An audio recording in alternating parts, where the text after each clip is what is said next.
Воскресенье, 21:30 на канале БСТ. Время подводить итоги недели. Сделаем это вместе. Добрый вечер, я Альбина Хайруллина, и вот ключевые темы выпуска.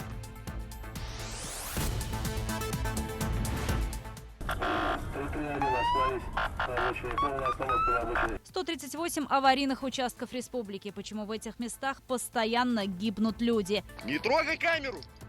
Она 500 000 стоит! Могут ли камеры уберечь от страшных ДТП, где их нужно установить в первую очередь? Тысячи нарушений и сотни пьяных за рулем каждый день. Как остановить вакханалию на дорогах? У нас рост идет гибели людей. У нас пачками, целыми семьями погибают, соответственно, на дорогах. Космические технологии в уборке снега. И мы можем всегда знать, этот двор очищен или не очищен. Уфа получит почти 40 единиц коммунальной техники для наведения порядка на дорогах столицы. Автопарк обновляют впервые за десятилетие.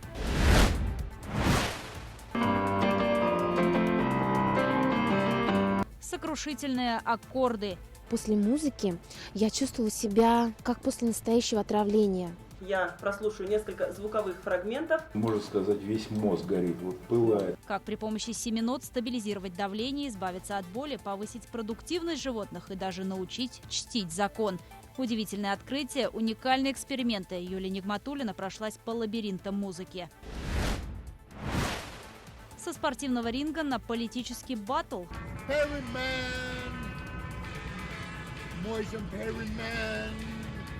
Вместо одного противника целый зал оппонентов, вместо физической угрозы словесная расправа. Обладатель черного пояса по джиу-джитсу Джефф Монсон бросил вызов политологам Уфы. И наши лучше всех. В свои 46 лет я не умею ничего, кроме как плакать, смеяться и делать детское телевидение. Директор детско-юношеского телеканала «Тамыр» Гульнас Кульсарина стал обладателем бронзового орфея, а комментатор канала БСТ Артем Кочешев стал голосом спорта.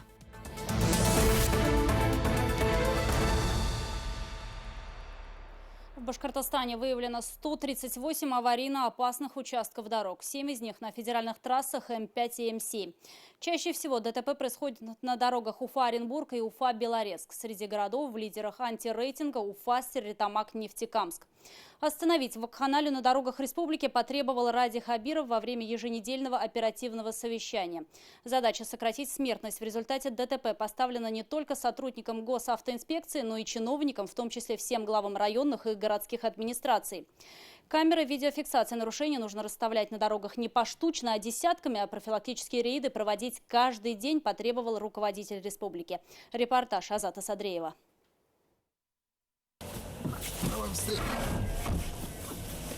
В Бирске после непродолжительного заезда погоня превращается в бег с препятствиями. Спустя 2 минуты инспектора спецвзвода ДПС настигают нарушителя, который пытался скрыться от полицейских, перепрыгнув через забор. Водитель был задержан, успешно оформлен и доставлен в райотдел для дальнейшего разбирательства. При себе у водителя не оказалось прав. К тому же он сел за руль в нетрезвом виде. В отношении него возбуждено административное дело.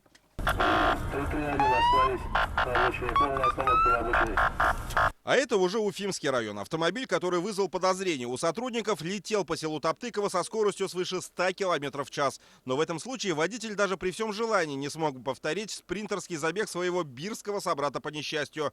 Ему не то что бегать, говорить было трудно. Вас за что остановили? Без понятия. Передвигался на авто. Подъехали с смекалками, остановили. А вот инспекторам причина остановки была ясна с самого начала, и ее подтвердил прибор. Допустимая норма алкоголя в выдыхаемом воздухе у водителя была превышена почти в 10 раз. Более того, он сел за руль, уже будучи лишенным прав за аналогичное преступление. Теперь мужчине грозит уголовное наказание. За выходные сотрудники ГИБДД задержали 114 нетрезвых водителей. 4 сели за руль пьяными повторно. Камеры фото и видеофиксации нарушений ПДД выявили 1000 случаев превышения скоростного режима. При этом по количеству радаров Башкортостан замыкает лишь вторую двадцатку регионов России. Их у нас в работающем состоянии не более 200. 39-й километр трассы Уфа-Оренбург также считается аварийно опасным участком. Случаи смертельных наездов на пешеходов здесь были нередки. После строительства и открытия нового надземного перехода количество таких ДТП стремится к нулю. О необходимости увеличения стационарных камер в республике говорили на оперативном совещании. Приступать нужно немедленно. Регион на 4-м месте в стране по количеству смертельных аварий. До конца 2020 года власти Башкортостана намерены выделить на закупку свыше 2 миллиардов рублей. В итоге будет закуплено более 600 комплексов типа «Кречет». Ради Хабиров потребовал ускорить процесс. К закупкам будет привлечен бизнес на условиях концессионного соглашения. Меня совершенно не устраивает там увеличение, подчеркиваю, на 50 в год, на 70. Мы должны валом это увеличить в течение ближайших года-двух. И тогда мы все-таки эту волну, наверное, собьем. Потому что нет ничего лучше, как отрезвляющее поведение. Не трогай камеру! Она 500 000 стоит! Замахнулся на 256 тысяч рублей. Такую сумму по решению суда должен выплатить житель республики, намеренно разбивший переносной комплекс замера скорости «Арена». Кроме этого, мужчину приговорили к 220 часам обязательных работ. Агрессию у нетрезвого пассажира этого седана вызвал радар, который для предотвращения смертельных ДТП устанавливают на наиболее аварийно опасных участках. Всего их на дорогах Башкортостана 138, из них 7 на федеральных трассах. При ограничении 50 автомобиль проехал 86 км в час вот скорость. Соответственно, превышение у него на 36 километров. Вообще, как часто на этом участке нарушают в день в среднем, поскольку штраф отсюда выписывается? Ну, в среднем в день где-то 300 штрафов. Вскоре эти письма счастья отправятся по адресатам. Любителям погонять и парковаться в неположенном месте, пересекать стоп-линию или сплошную. Ежедневно в Центре автоматической фиксации административных правонарушений печатают по 5-6 тысяч конвертов. А вот за теми, кто ворует крышки канализационных люков, уследить сложнее. При этом данные правонарушения таит в себе не меньше опасности, чем превышение скорости. Я подумала, что там только я, и там, оказывается, колодец был. Маленький Захар провалился в открытый колодец у себя во дворе на улице Первомайской. Его папа на секунду отвлекся, чтобы достать санки из машины. Этого было достаточно, чтобы ребенок упал в коллектор. Вот на Пушкина 109. Открытый люк, туда провалился ребенок. Погибнуть по чьей-то халатности мог еще один 5-летний мальчик на улице Пушкина. На крики о помощи прибежали неравнодушные горожане, которые спасли малыша. Сейчас он с компрессионным переломом позвоночника лежит в больнице. Рейд показал, жертв могло быть десятки. Когда Уфа, проверив 50% люков, обнаружила более 60 отсутствующих люков, это массовый характер начинает приобретать. И мне кажется, здесь уже республиканские правоохранительные органы должны нам оказать содействие. Проведите необходимое, переговорите, скоординируйте деятельность. Если есть необходимость, может быть, рейдами посмотреть все вторчерметы, по крайней мере, для того, чтобы профилактировать это все. Наш совместный рейд с сотрудниками ГИБДД завершился ранним утром на въезде в Уфу. По его результатам всего 6 экипажей спецвзвода ДПС составили десятки протоколов, выявили водителей, ранее лишенных права управления автомобилем, а также водителей в состоянии алкогольного опьянения. Аналогичные профилактические мероприятия будут продолжены во всех городах и районах республики. Азат Садриев, Булат Закирьянов, Булат Садриев и Артур Елаев. Итоги недели. Один из пострадавших при пожаре на нефтехимическом заводе Стерлитамака до сих пор остается в реанимации Республиканского ожогового центра. Его состояние врачи оценивают как стабильно тяжелое. Об этом телеканалу БСТ рассказали в Минздраве республики. Еще 3 с ожогами лица, кистей рук и шеи различной степени тяжести продолжают лечение в первой больнице Стерлитамака. Ситуация находится на личном контроле исполняющего обязанности министра здравоохранения Рафаэля Епарова. Напомню, ЧП произошло в цехе по производству синтетического каучука. Загорелась 20-кубовая емкость с изопентаном. Причины пожара выясняют следователи. Строительство 3-го моста через реку Белую на южном выезде Уфы начнется весной следующего года. Общая стоимость работы оценивается в 3,5 миллиарда рублей, 2,5 из которых выделит Росавтодор. Новая переправа будет представлять собой вставку уже между 2 существующими мостами. В будущем это станет единым сооружением, а пропускная способность возрастет с 8 до 10 полос, что должно избавить от пробок в этой части города. Каждый день по этому маршруту проезжают 120 тысяч автомобилей, что сопоставимо с трафиком Московской кольцевой дороги. Коэффициент нагрузки на полотно превышает на треть. Южный въезд в город включает в себя 4 основных объекта. Первый – это сам мост, переправа через реку Белая. Второе – это путепровод на пересечении Закиева-Лиди и улицы и с бульвара Славата Юлаева. Развязка у монумента Дружбы, также довольно сложное узкое место, которое включает в себя пересечение 7 улиц и дальнейшее расширение, реконструкцию улицы Пугачева с увеличением до 4 полос движения. На возведение моста отводится ровно 30 месяцев. Предполагается, что в середине этого срока приступят уже и к расширению путепровода на пересечении проспекта Салавата Юлаева с улицы Закиева-Лиди. Дорога станет 6-полосной. В Госкомтрансе заявили, что на время строительства ни один из мостов перекрывать не будут, но закроют движение по одной полосе, чтобы выставить на ней дорожную технику. После старый мост тоже ждет большая реконструкция. При этом историческую арку сохранят. Ну а как все эти меры, новые мосты, ремонт дорог и дополнительные камеры повлияют на дорожную ситуацию в целом, обсудим прямо сейчас с экспертом. В студии у нас главный госавтоинспектор республики Динар Гельмудинов. Динар Загитович, добрый вечер. Добрый вечер. Ну что ж, избавит нас от пробок третий мост. Столько было споров, нужен он, не нужен, или даже если строить, то в другом месте, потому что дальше якобы машины вновь окажутся в узком бутылочном горлышке. По крайней мере, выезд из города будет нормализован. А вот заезд в город, если мы не расширим, не сделаем разгонную полосу на заезд, допустим, на вот Закиева-Лиди на поворот, на круговую развязку, если этого не сделаем, конечно, будет пробка. А вот выезд из города будет просто уходить, транспортный поток будет хорошо. Но вот где еще в городе к такой реконструкции нужно приступить как можно быстрее? Ну, по крайней мере, вот, допустим, вот строительство мостов, которое запланировано, допустим, даже на станции Биатлон, чтобы люди вот не ехали в центр, так скажем, сразу могли уйти на автодорогу М7, это тоже обход Уфы, как бы, чтобы люди не ехали по центру. Я думаю, это очень-очень много разгрузит, поэтому, я думаю, в ближайшее время это будет нормально и удобно для всех участников дорожного движения. На неделе вновь заговорили о необходимости покупки свыше 600 камер фиксации видеонарушений. Насколько помню, эта цифра в отчетах фигурирует из года в год. Почему же их не покупали? Наверняка вы предоставляли эти цифры. Мы, значит, давно уже провели свой анализ, когда вот именно количество ДТП было большое. У нас в свое время было очаговых мест больше 400. Сегодня у нас 138 по сравнению с прошлым годом.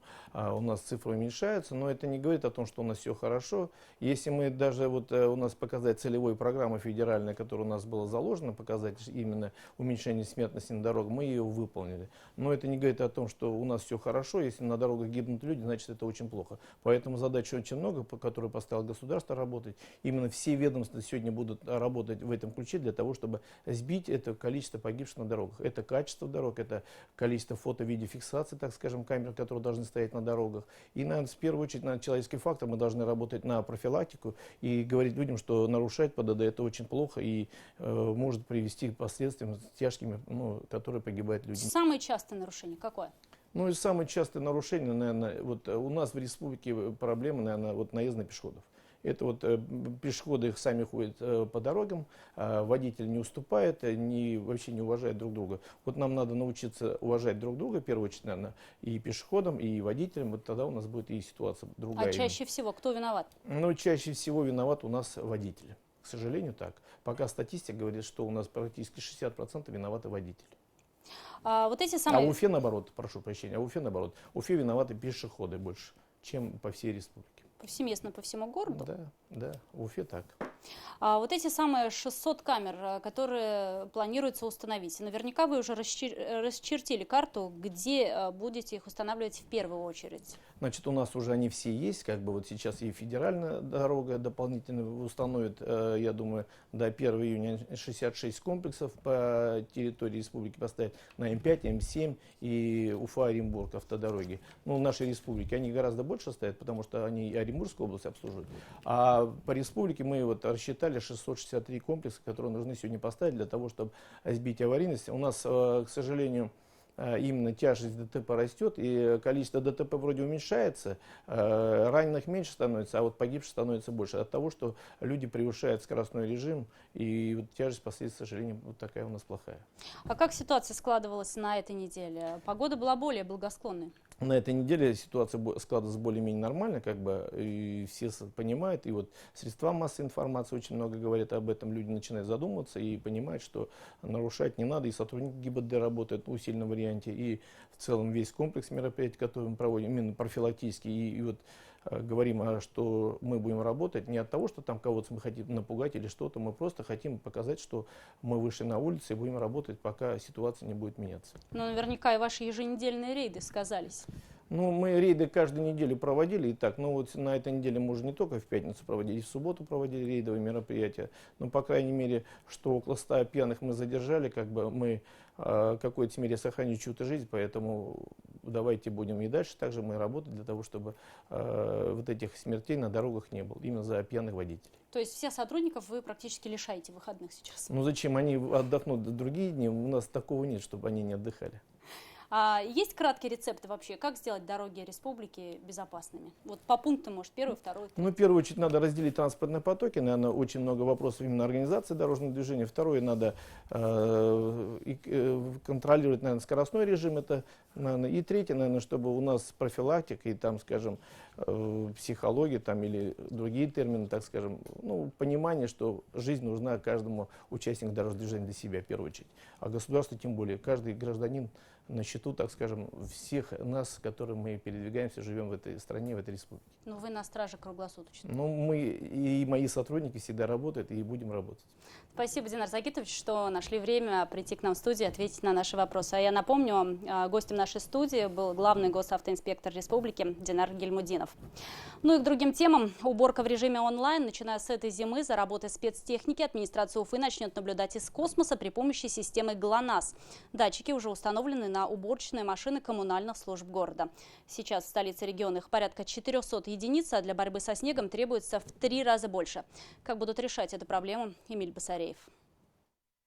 Программное обеспечение позволяет посекундно следить за маршрутом движения нашей спецтехники, поэтому у трактористов, скажем так, уже не возникает лишнего соблазна свернуть с маршрута. Как проходит очистка снега во дворах, теперь следят онлайн. Диспетчерское управление жилищного хозяйства, вся техника как на ладони, а точнее на экране. Система ГЛОНАСС показывает, где и сколько по времени работали тракторы и погрузчики, по какому маршруту двигались в течение дня. Информация на карте обновляется каждые 15 минут. По цветовой схеме видно, где очистка дворов уже завершена, а куда техника еще не доехала. Следить за уборкой на своей территории директор УЖХ может и со смартфона. Для этого есть специальное приложение. Сегодня запланировано и уже выполнено 12 дворов, всего у нас 1116. Информация об очистке дворов выводится на экран компьютеров, на экран мониторов, на экран наших больших мониторов, которые вы видите за моей спиной.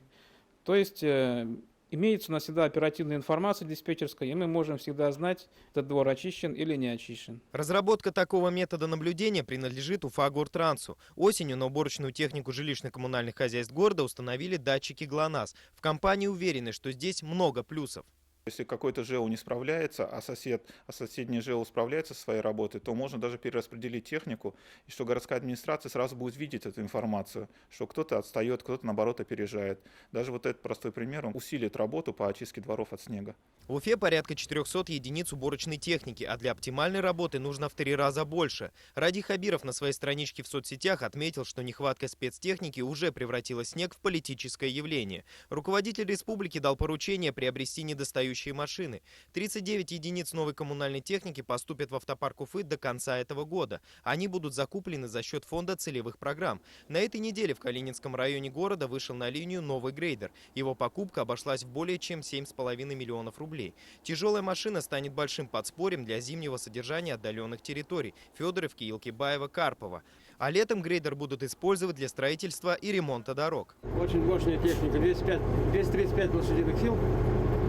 Тем более она новая, легкого управления. Для отдаленных районов вот эта техника самая нужная, чтобы расчищать дороги. Мощная техника.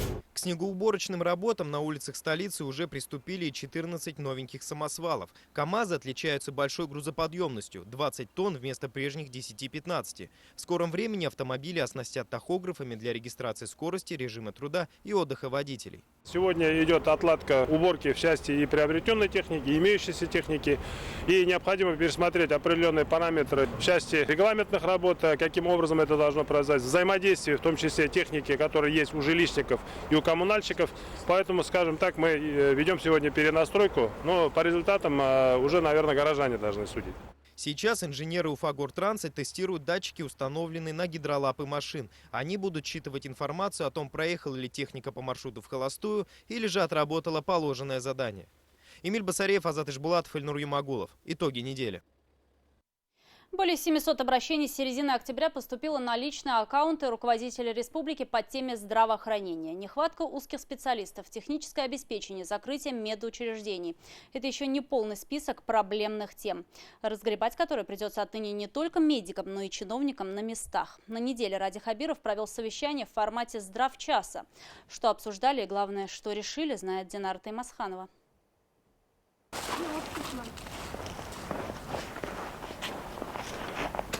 И медсестра, и скорая помощь в одном лице. Резида Кашапова работает в ФАПе села Мечетлино Салаватского района больше 30 лет. Условия в медучреждении не самые лучшие. Канализации и водоснабжения нет, а обогревать помещение дополнительно приходится печкой. Врачи приезжают только из Малояза. 2 раза в месяц. Терапевт и педиатр. Собираем жителей здесь, в ФАПе. Анализы берем, делаем ЭКГ. На страже здоровья более 1500 человек. Резида Кашапова стоит вместе со своей коллегой. Отсутствие удобств не испугало молодого специалиста. Она приехала в небольшое село по программе «Земский доктор». Только вот застать ее на месте не удалось. Часто на выезде. В этом году в республике земскими докторами стали 111 человек. Однако зачастую после окончания контракта и получения миллиона они уезжают обратно. Так, например, в Иглинском районе за последние 2 года из местной больницы уволились больше 20 врачей. Повторюсь, то, что у вас здесь артроз первого плюс мифалангового сустава. Молодой и уже опытный врач Фидаиль Хабибулин работает 5 лет. Миллион, как говорится, отработал. Однако уезжать из села Стерлибашево не хочет. Быт, семья, молодой специалист обустроился. Помогли. Приехал я по программе «Земский доктор». Получил 1 миллион рублей. Также подъемные 100 тысяч. Мне выдали служебное жилье, в котором я сейчас до сих пор проживаю. Также я женился, и у меня здесь семья, друзья. Именно наличие социального жилья притянуло в район еще 23 выпускника медицинского университета. Однако до конца решить проблему дефицита кадров все равно не удается, говорит главный врач Стерлибашевской больницы. Благодаря этой программе, конечно, мы решили эту проблему, но на сегодняшний день у нас не хватает 8 врачей, специалистов. Это как участковые терапевты, участковые педиатры, также стоматологи. Но благодаря этой программе, я думаю, что мы проблему эту решим с кадрами. Муниципалитеты скупятся на соцподдержку молодых специалистов, ссылаясь на нехватку денег. Руководитель региона потребовал участия и глав районов в решении кадровых вопросов. Я, как руководитель субъекта, никогда не скажу, что это не мои полномочия, типа федеральные полномочия или муниципальные. Все, что происходит на территории субъекта, я буду брать на себя. Но ровно точно так же я требую, чтобы глава муниципалитета, невзирая на его полномочия, не его полномочия, брал ответственность на себя. Тем более в такой чувствительной и критически важной для вас, коллеги, и для республики сфере, как здравоохранение. Второе, можно сказать, хроническое заболевание больниц – материально-техническое оснащение. Более 700 обращений поступило в соцсетях в группе «Инцидент» от жителей республики на проблемы в здравоохранении, в том числе в одной из поликлиник в Стерлитамаке. Это лицо, сюда все ходят, и такое безобразие. Лицом женщина называет поликлинику города. Обшарпанные стены и оголенная проводка. Медучреждение словно пережило обстрел. Хотелось бы, чтобы прийти не только к хорошему врачу, допустим, но чтобы приятно было в кабинет зайти и не видеть вот эти обшарпанные стены и в коридоре, везде. Руководство больницы проблему признает и говорит, что все упирается в деньги. В этом году Минздрав выделил 2,5 миллиона. На эти деньги заменили лифт. Больше 3 миллионов средства больницы. Отремонтировали кабинеты, появилась новая регистратура. Однако необходимая сумма в разы превышает те, что выделяются. На капитальный ремонт больницы требуется больше 150 миллионов рублей. Данная проблема, она появилась не вчера, тем более не сегодня. Эта проблема назревала годами. Я как руководитель могу сказать, что возможности провести за счет собственных средств у нас нету. Текущий ремонт мы можем сделать. Первостепенная задача создать условия, но для этого надо поэтапно проведение капитального ремонта. Поликлинике больше 40 лет, и капитальный ремонт здесь не проводился ни разу, что видно невооруженным глазом. Хотя расположена на достаточно развивающемся районе города и обслуживает больше 60 тысяч населения, что в 2 раза превышает ее проектную мощность. Ради Хабиров поручил в 2019 году дополнительно выделить из бюджета 50 миллионов рублей на реализацию программы «Земский доктор». Это позволит привлечь еще 50 специалистов. Проблемы в сфере здравоохранения есть. Однако их решение не только зависит от денег. Пациенты часто жалуются на хамство медперсонала, врачебные ошибки. Такие проблемы с помощью денег не решить. Динара Таймасханова, Булат Садриев, Азат Тузбеков, Адхат Анваров. Итоги недели. Вылечить недуг может, оказывается, и музыка. Главное, правильно ее подобрать. При помощи 7 нот можно урегулировать давление, избавиться от боли, даже повысить продуктивность животных. Мало того, научить чтить закон. Наш специальный корреспондент Юлия Нигматуллина поставила эксперимент. Лекарство или яд? На что способна музыка? После музыки я чувствовала себя как после настоящего отравления. Эти звуки заставят ваш мозг гореть. Я прослушаю несколько звуковых фрагментов. Можно сказать, весь мозг горит, вот пылает. Уникальный эксперимент. Как удивительно влияют на растения звуки курая. И даже вода способна слышать. В воде дали прослушать лунную сонату. Почему в колониях для несовершеннолетних нет ни одного подростка с музыкальным образованием? Даже если ребенок обучается года 2-3, то есть совсем мало, он уже не нарушает закон. По лабиринтам музыки пройдемся вместе в специальном репортаже.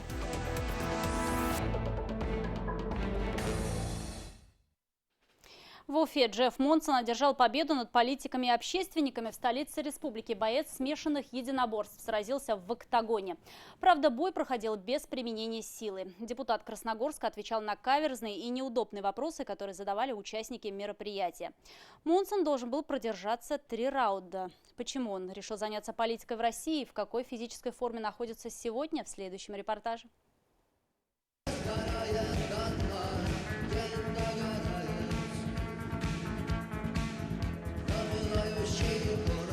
Вместо одного противника целый зал оппонентов. Вместо физической угрозы – словесная расправа. Джефф Монсон выходит на политический октагон в сопровождении песни группы «Кино». «Перемен требуют наши сердца». И не случайно. Он любит и знает эту композицию. И даже напевает в машине.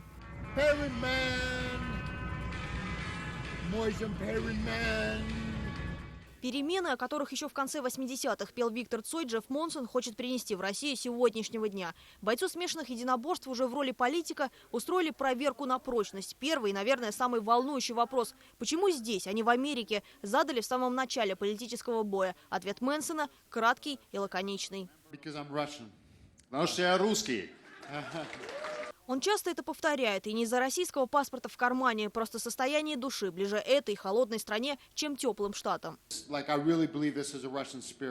Великий подвиг русского народа, российского народа в Великой Отечественной войне, эти огромные потери, 27 миллионов человек, они все равно привели к высшей цели. И в этом вся Россия. Вы никогда не сдаетесь. Я тоже всегда иду к своей цели. Я хочу каждое утро просыпаться, видеть себя в зеркало, ставить перед собой цели и добиваться их. Потому что это русский дух. В Красногорске он занимается проблемой обманутых дольщиков, защитой окружающей среды и работой с детьми. В трудовой книжке запись «Тренер спортивной школы «Зоркий», которую ему удалось открыть вместе с Радием Хабировым. Мы делали много вещей вместе. Я приезжал очень часто в разные школы, давал мастер-классы. Господин Хабиров кипит энергией. Он делает очень много для людей. Мы занимались вместе проблемой обманутых дольщиков. И я могу сказать, что я искренне считаю его своим другом и рад, что это чувство взаимно. Помимо вопросов, связанных с политикой и спортом, участники дискуссии проверили физическое состояние Джеффа Монсона. Все-таки боец уже не молод и за время карьеры получил серьезные травмы, а силы на политической арене нужны. Сколько должен отжиматься от пола российский политик? Человек, у которого есть цель. Но прямо сейчас. Bir, iki, üç, dört, beş. А где аплодисменты? Спасибо! Большую часть времени Монсон проводит в России, в Красногорске. В Уфу это его первая поездка. Но, как уже признался российский политик из Америки, не последняя. Мы постоянно общаемся на связи, и я планирую где-то раз в 2 месяца приезжать сюда, в Уфу, Башкортостан. Мне здесь очень нравится, мне очень комфортно. Я буду проводить различные мероприятия, мастер-классы, и мы будем видеться часто и общаться. А как продвигаются дела с изучением русского языка? Каждый день я учусь чуть-чуть. К морозам он уже давно адаптировался. Джеффу Монсону, кстати, еще в начале спортивной карьеры дали кличку «Снеговик», да и в России его принимают горячо. Такие люди, которые проявляют свои лучшие качества, волевые, целеустремленные, которые говорят искренне и потом делают то, что они говорят, нужны. Нам нужны новые политики, нам не нужны лицемеры. При всем этом мы вот видим лицемерную политику во многих наших депутатах. Ему только надо русский язык, конечно, освоить получше, но он над этим работает. Но если одержать верх над русским языком у Монсона пока не выходит, победа на октагоне все-таки за ним. Политики, журналисты и спортсмены проиграли со счетом 3-0. Боец смешанных единоборств справился со всеми вопросами. Не отбивался, а именно отвечал. Так считает Джефф Монсон, и должен поступать политик. Держать ответ и нести ответственность за каждое слово. Этого требуют перемены. Анастасия Чебаева, Артур Ханов, Владимир Шевчук. Итоги недели. Ну а сейчас к блоку экономических новостей. На неделе некоторые жители страны перестали пользоваться услугой перевода денег с карты на карту. Связано это с тем, что якобы банки стали массово их блокировать. Какие еще изменения грядут в кошельках жителей в ближайшее время, готов рассказать наш экономический обозреватель Равиль Ватолин. Равиль, привет. Насколько это законно вот так вот блокировать карты?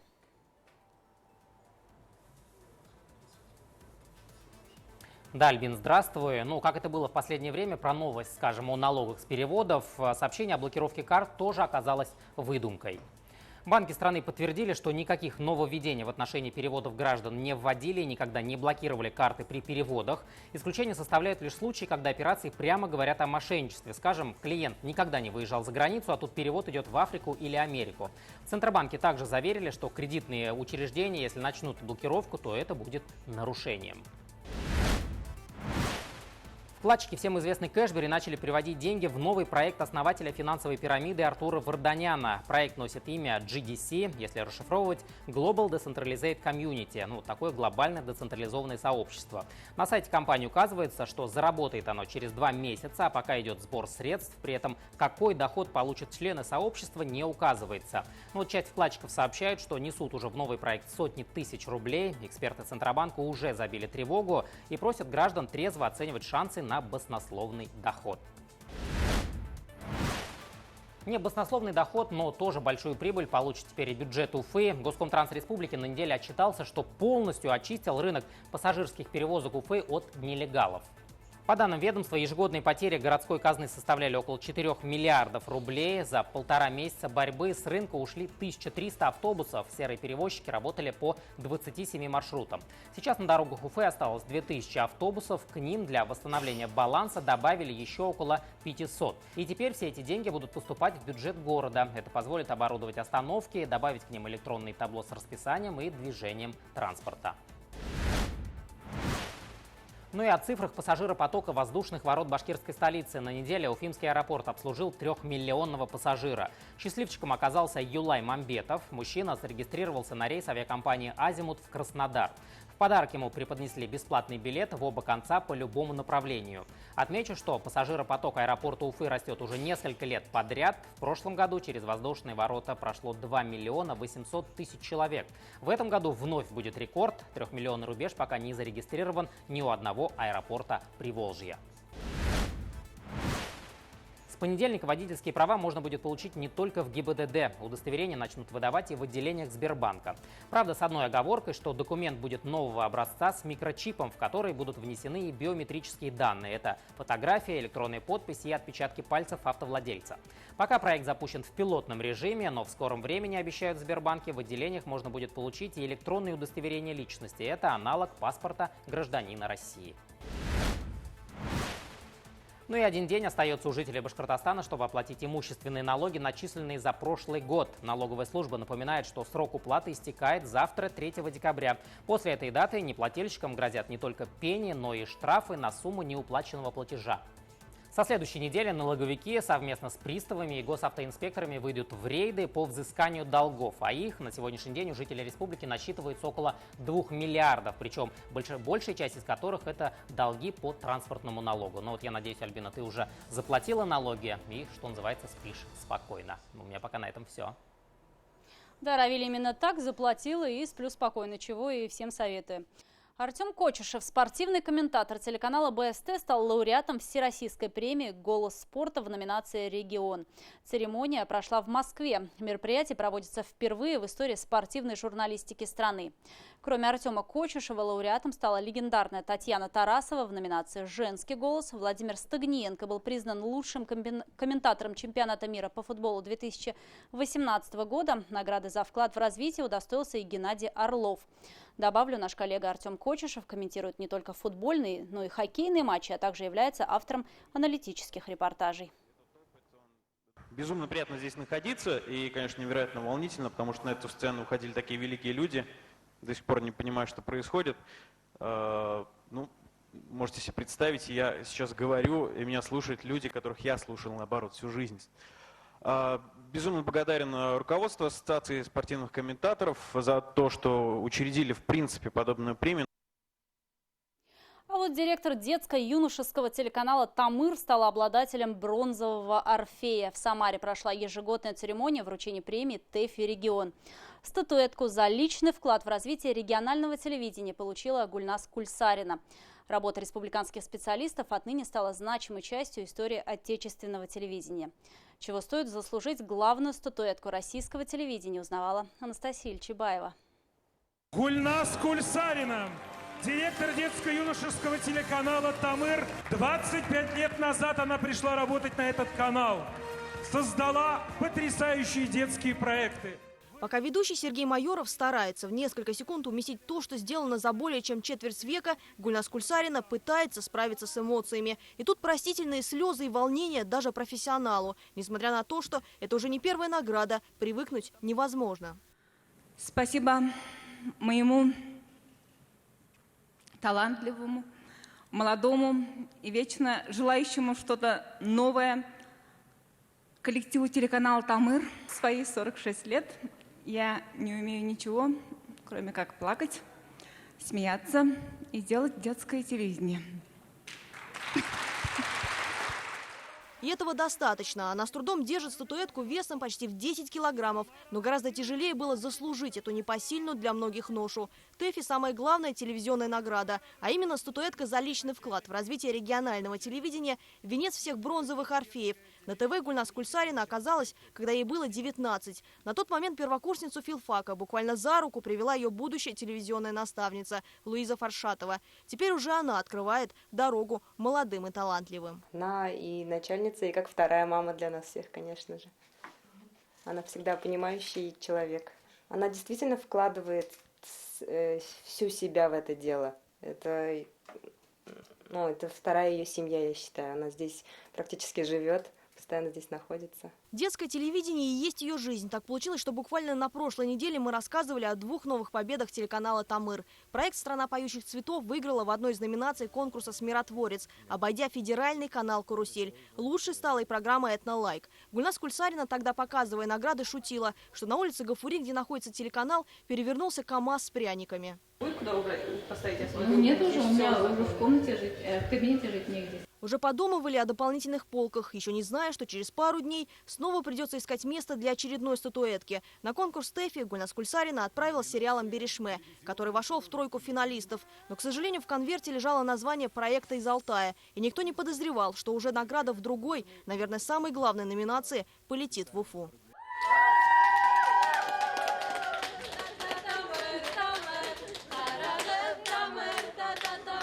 Пока ее семья с нетерпением дожидается дома, в аэропорту встречает еще одна, телевизионная. Коллеги, ставшие уже близкими, дети, превратившиеся в родных. И пусть не обижаются родители, говорят девчонки. Гульназ Кульсарина им стала словно второй мамой. Когда она видит меня, улыбается, обнимает, это очень приятно. Так тепло на душе становится. Мне кажется, она правда стала мне мамой просто в телевидении. Например, если мы что-то там не так сделаем, она может подойти, тихонечко объяснить. Или же, конечно же, она нам дает очень много советов, которые помогают нам и в жизни, и в дальнейшем, думаю, также будут помогать. Так что спасибо ей большое за это. У телевизионщиков принято. Каждая победа – это общий труд операторов, ведущих, корреспондентов, звукорежиссеров, режиссеров.